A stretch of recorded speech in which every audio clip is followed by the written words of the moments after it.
দুই বিয়ে করে প্রবাসে যান ছেলেটা। প্রবাস থেকে যখন বাড়িতে আসেন তখন দুই বিয়ে করে ছেলেটার অবস্থাটা কি হয় একটু আপনারা দেখুন। টানা হেঁচড়া শুরু হয়ে গেছে।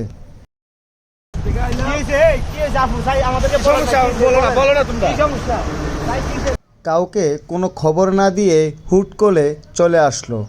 তার ভিতরেই দুইজনের টানা হেঁচড়ায় মাঝখান দিয়ে যেন ছিঁড়ে ফেলবে পুরুষটাকে। আসলে যারা এভাবে দুই বিয়ে করেছেন, যাদের ঘরে ওয়াইফ দুটা, তাদের জন্য এই সতর্কমূলক ভিডিওটা।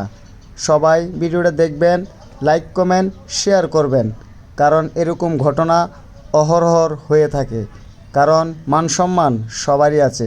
আপনি বিয়ে করেন তাতে কোনো সমস্যা নাই, তবে দুই বউ চালাইতে পারবেন এমন অবস্থায় বিয়ে করবেন। কখনো এরকম কাজ করবেন না। আসসালামু আলাইকুম প্রিয় দর্শক, যে ভিডিওটা আপনারা দেখলেন এরকম অহরহর ভিডিও হয়ে থাকে। যাদের ঘরে দুইটা বউ, সে অবশ্যই জানে তার জ্বালাটা কত বেশি। যারা বিয়ে করবেন দুইটা বউ থাকবে, সবসময় মাথায় রাখবেন কখন জানি দুই বউর শেষা একসাথে খান। তাই সবসময় সতর্ক থাকুন, ভালো থাকুন। আল্লাহ হাফেজ।